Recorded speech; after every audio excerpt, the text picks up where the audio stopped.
The Oromo Liberation Front is an organization established in 1973 by Oromo nationalists to promote self-determination for the Oromo people against Abyssinian colonial rule. It was the culmination of over 70 years of uncoordinated resistance by Oromos against Amhara hegemony, as well as oppression and suppression of the Oromo people and the culture. It has been outlawed and labeled a terrorist organization by the Ethiopian government. The OLF has offices in Asmara, Washington, D.C. and Berlin, from where it operates Amharic and Afan Oromo radio stations. History. In 1967, the imperial regime of Haile Selassie I outlawed the Mecca and Tuluma Self-Help Association and later instigated a wave of mass arrests and killings of its members and leaders.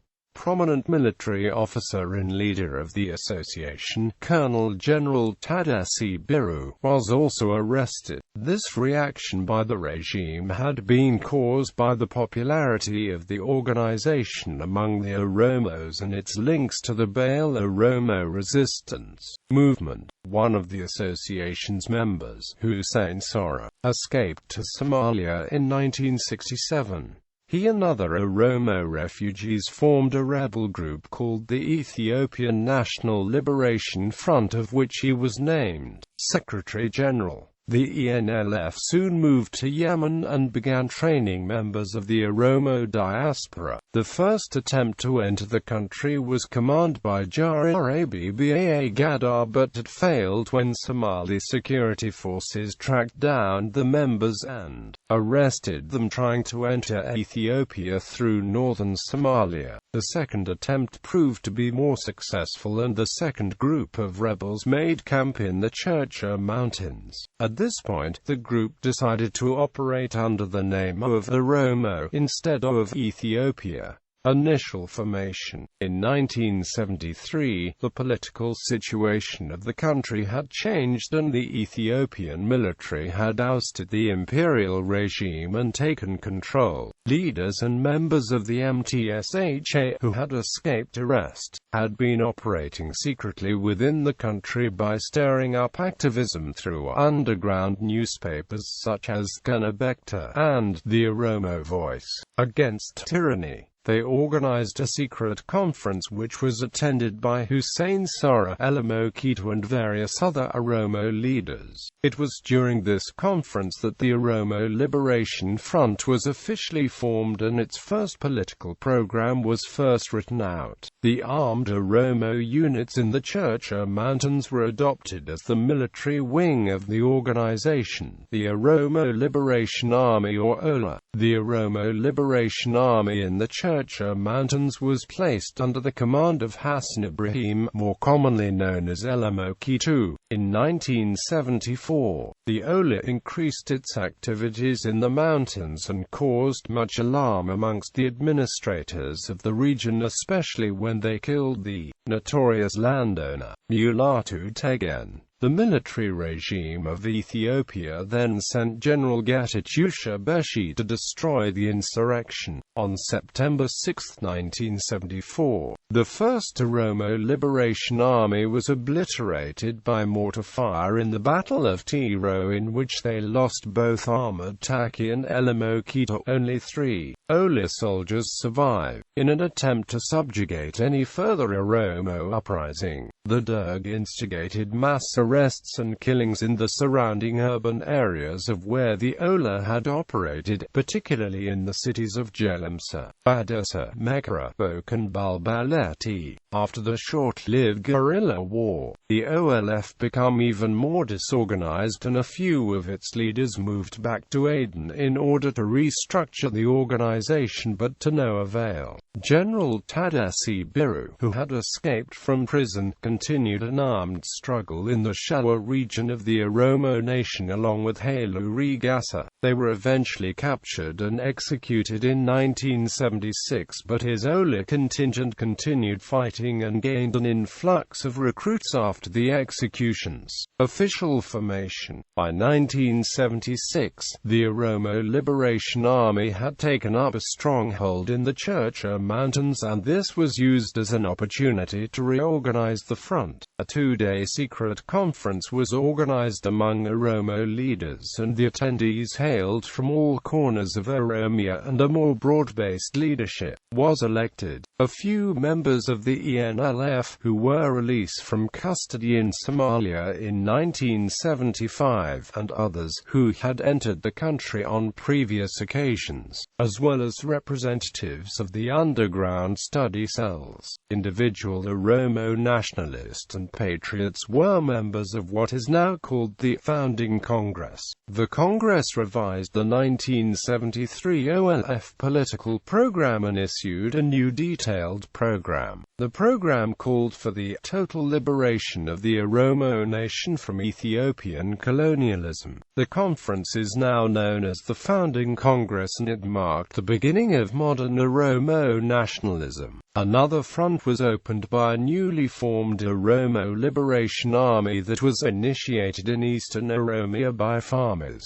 Oromo students and intellectuals in urban areas joined Ollé camps by the hundreds in order to offer leadership and educational training. The first battles occurred in the rural areas around Dire Dawa, such as Gara Mulata. Late 1970s and the 1980s, the OLF subsequently spread its activities to Western Oromia and elected a new 41-member Central Committee along with a 5-member Supreme Politico-Military Command which comprised Lencho Letta, Mehiabdo, Baro Tumsa, Megasabai and Gad Argamada. With its structure firmly in place, the OLF began an effective campaign to educate students and the general populace about Oromo nationalism. Its military wing also began capturing land in Western Oromia, particularly in Welega. Between 1977 and 1978, the war between Somalia and Ethiopia proved to be a double-sided coin to the fortunes of the organization. Abandoned weaponry from both armies, allowing more recruits to be armed. On the other hand, the Ethiopian, Somali and Western Somali Liberation Front forces were all against the OLF and tried their utmost to eliminate the organization. In the 1980s, the OLF opened an office in Sudan after its office in Somalia was closed down. It was also in the time that mass killings and arrests of Oromos began as a government attempt to curb the OLF's growth, which only served to further the OLF's support amongst Oromos. The Oromo Liberation Army at that point had grown from a few hundred to over 10,000 soldiers. Despite the numbers, the troops were poorly equipped when compared to the other rebel groups which were operating in Ethiopia at the time, namely the Eritrean People's Liberation Front and the Tigrayan People's Liberation Front. The Ollé controlled vast areas of land in southern, western and eastern Oromia, and offices and military bases were set up in major cities such as Jijiga, Asosa, Dembadolo and Mendi. It was also in the decade that the organization and the movement lost many prominent figures such as Mehiabdo, Satu Yusuf, Kebab Demisi, Baro Tumsa, Juki Barantu and hundreds more. The military government increased its viciousness against the OLF by burning entire villages, massacring student activists and through mass arrests. The OLF leadership was once almost wiped out during an ambush by government troops in which the OLF Secretary-General Gal Asadulbo was almost killed. 1990s. The military government was on the verge of collapse as three rebel groups were obliterating its rule of the country: the Oromo Liberation Front, the Tigrayan People's Liberation Front and the Eritrean People's Liberation Front had differing alliances with each other. The TPLF and EPLF had a strong alliance and they both had limited coordinations with the Ollé. In 1990, the TPLF formed several other ethnic-based political groups from prisoners it had released and put them all under an umbrella organization called the Ethiopian People's Revolutionary Democratic Front. The Oromo group in the EPRDF was the Oromo People's Democratic Organization, and its creation was seen as an attempt to undermine the Ollé. The EPRDF, after destroying government control in Tigray and the Amhara region, proceeded to take Nekemte, a city in Oromia. In response, the Oromo Liberation Front said in a broadcast on the radio Voice of Oromo Liberation on 15 April 1991, the OLF strongly opposes the phrase, liberating Welega of the Oromo nation.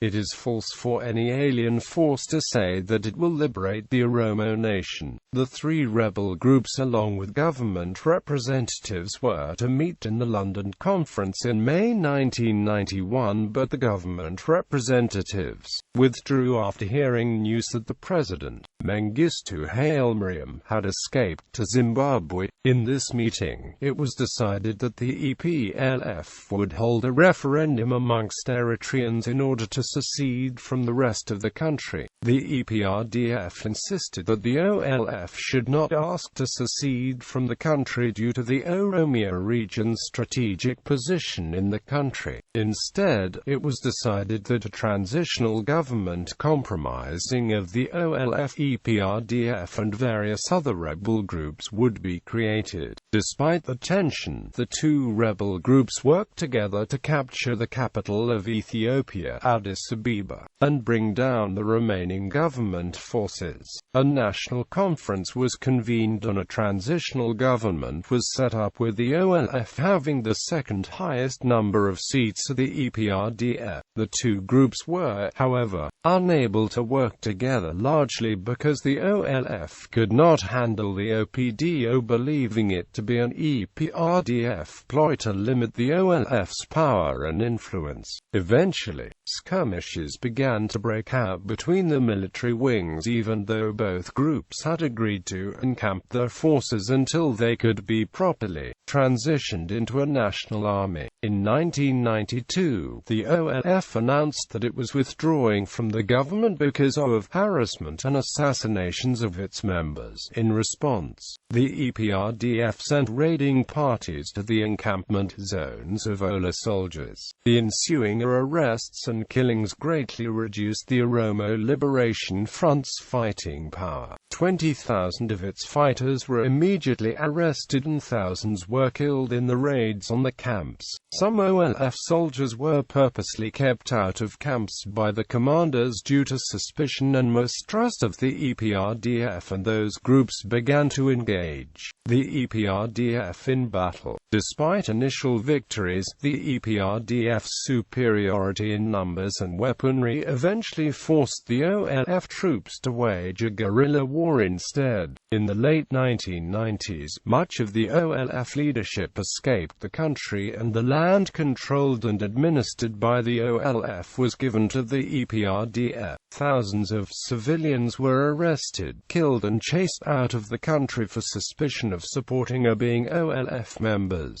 The EPRDF's success at quickly eliminating the OLF's military capability meant that the Ollé could only wage a low-key struggle. 2000s. After the Eritrean-Ethiopian War, much of its leadership moved to Eritrea and its military wing began to get training and support from the Eritrean government. Between 2000 and 2005, the OLF membership fluctuated due to government crackdowns on Oromo student activism and general dissent. Despite this, the OLF was only further weakened when a faction broke away due to disagreements with the Secretary-General Dawood Ibsa. The fighting between these two factions, particularly in the Borana region of Oromia, greatly weakened the OLF's ability to wage a war against the government. In 2006, the Ollé in southern Oromia retreated into Kenya in an attempt to regroup. The same year, Brigadier General Kemal Gelchu of the Ethiopian military took 100 of his soldiers and joined the OLF in Eritrea. Despite initially aiding the OLF as leader of its military wing, in 2008,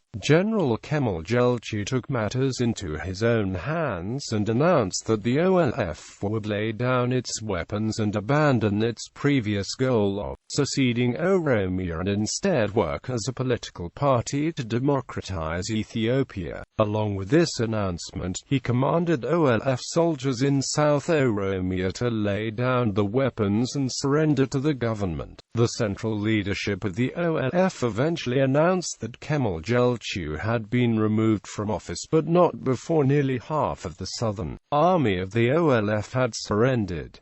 Kemal Gelchu and his troops in Eritrea formed their own OLF faction and allied themselves with government.The. On 20 November 2012, the main OLF faction and the faction that had broken away in the early 2000s announced reunification. On 30 May 2015, various media outlets reported that the OLF had attacked a federal police station in the Ethiopian side of Moyle town, killing 12 Ethiopian soldiers. This occurred weeks after Ethiopian forces swarmed across the Kenyan border and began pursuing locals of Sololo town looking for OLF troops. These forces later responded to the attack by launching an attack on Moyle District Hospital and killing one guard.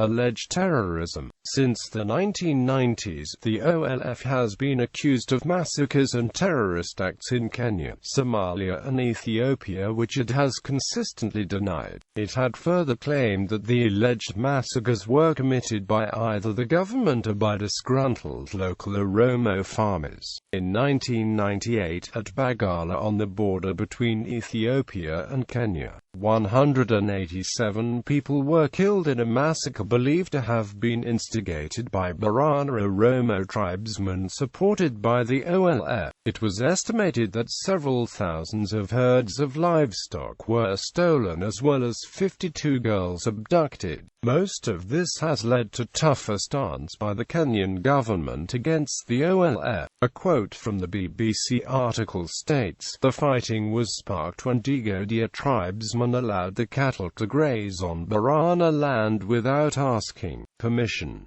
Survivors of the attack blamed Kenyans and Oromos from neighboring Ethiopia. However, at the time the government denied that OLF rebels were operating inside Kenya.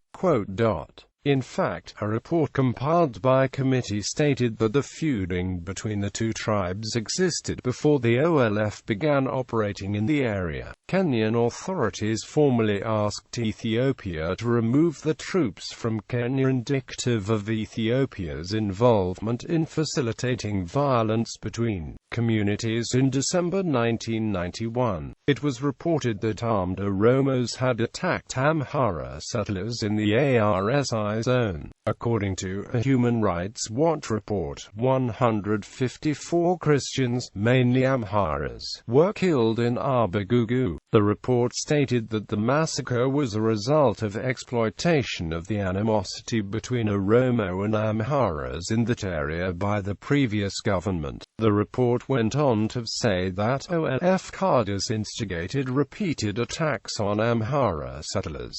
Villages were burned and civilians were killed.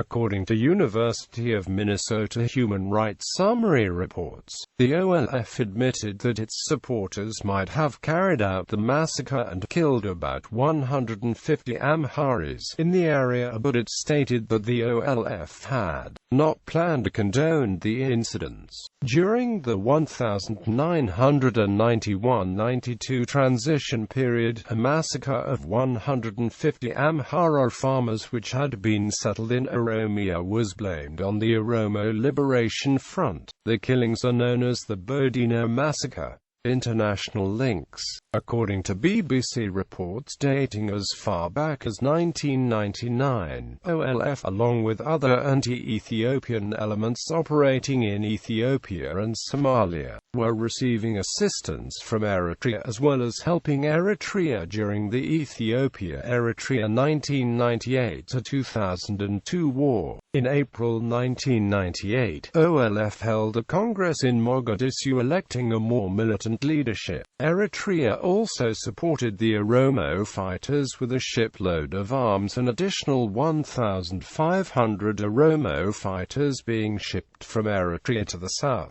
Somalia OLF training center of Ollé. In July 1999, OLF was stationed at the South Shabelle region and armed by Eritrea in order to fight Ethiopia during the border war. While Eritrea engaged Ethiopia in a border war, the OLA significantly increased their activities in southern Ethiopia. During Ethiopia's war against Eritrea in 1998, the OLF was noted increasing its radio propaganda outreach to Oromos in Ethiopia. However, the Ethiopians, allied with the Somalia government temporarily stationed in Baidoa and the Puntland regional troops, attacked ICU and OLF bases in southern Somalia. OLF fighters who were arrested in Somalia admitted their involvement with the radical Islamists and admitted of being trained in Eritrea. They were noted as being part of the 270 Oromo militants of OLF trained in Mogadishu with the Islamists before they were captured. Leaders of the Somali state, while talking about OLF's alliance with Al-Qaeda and Al-Qaeda, stated that OLF's destabilizing influence in the Horn of Africa should be addressed. Around 7 OLF fighters surrendered to Kenyan authorities early in January 2007 in Garissa district. OLF captives also confirmed being deployed in Somalia from Eritrea. Some of the captured fighters stated that they lived in Yemen before joining the front in Eritrea in order to fight for independence. Ideological base.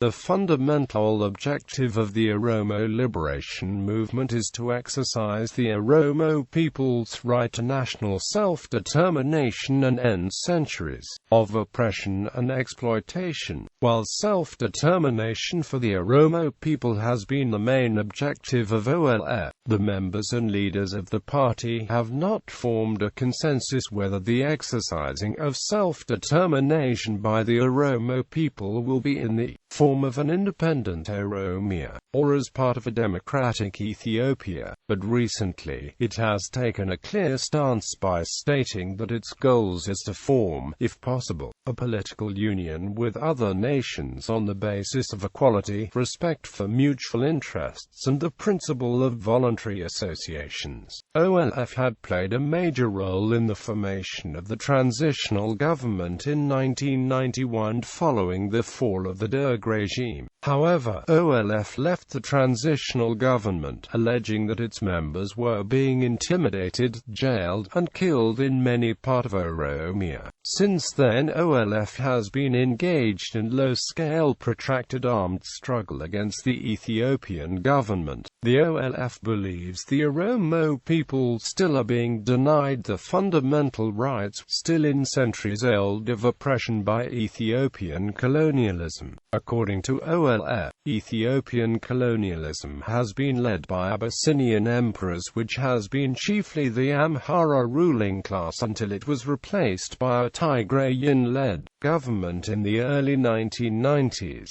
OLF is one of the many Oromo political organizations in Ethiopia that committed to the Oromo people who are endowed with the right to decide the type of sovereignty they want to live under and the type of political union they want to form with other peoples. The OLF believes that the change in government from the Derg regime in 1991 far from enables the Oromo people and others to realize the fundamental rights. The OLF reiterates the struggle of the Oromo people is not directed against any people but a system of oppression. In fact, the OLF implies that it is committed to the noble cause of laying a foundation for union of free peoples on the basis of the freely expressed will. In January 2012, a press release announced that the OLF would no longer seek secession from Ethiopia. Instead, the group announced it would pursue unity and freedom, and work with other political groups. However, a subsequent statement appearing on the OLF website claimed that an unauthorized splinter group, which did not represent the views of the OLF, had made the announcement. OLF policies on peaceful resolution of conflicts in Ethiopia. OLF says that the root cause of political problems in Ethiopia is the policy of oppression by the former imperial state of Ethiopia and refusal by the state to respect the rights of oppressed peoples to self-determination. The current Ethiopian government recognizes the right of self-determination of all states in its constitution, but it is accused of placing limitations imposed on the exercise of that right. OLF believes that there is an imperial domination that must be brought to an end in order to bring genuine peace and stability. Thus, there is currently a policy of shelving political problems which must cease. The OLF says that it is ready to contribute towards any meaningful effort to reach a comprehensive settlement to bring peace to all peoples. In the view of the Ethiopian People's Revolutionary Democratic Front, another issue with the OLF movement has been the movement's treatment of Oromos who don't support OLF's ideologies. This is part of the reason the EPRDF helped to form an organization called the Oromo People's Democratic Organization. OLF has stated that they do not resent Oromos for being members of the OPDO. On armed struggle, the OLF states that the protracted armed resistance under the leadership of the front is an act of self-defense exercised by the front against successive Ethiopian governments, including the current one, which OLF believes is forcibly denying the Oromo people the right to self-determination. So the OLF armed resistance hopes to target the government's coercive machinery, not innocent civilians. The OLF has an anti-terrorism stand and opposes terrorism as means of struggle to achieve the right of the Oromo people. The organization considers terrorism as act of desperation. So it has a clear and peaceful policy on its actions against civilians in Ethiopia. Therefore, anti-terrorism against civilians remains a core policy of the organization, even though OLF has not made a clear distinction between its armed struggle and terrorism acts against current and future Ethiopian governments. On religion and religious extremism, the Oromo people are followers of three major religions: Islam, Christianity and traditional Oromo religion. The OLF claims to respect religious equality and pursues secular policy. It opposes religious domination and religious extremism of any kind. It believes the composition of its members and supporters among the Oromo people, irrespective of religious divides, is a clear testimony to the organization's correct democratic policy on religion.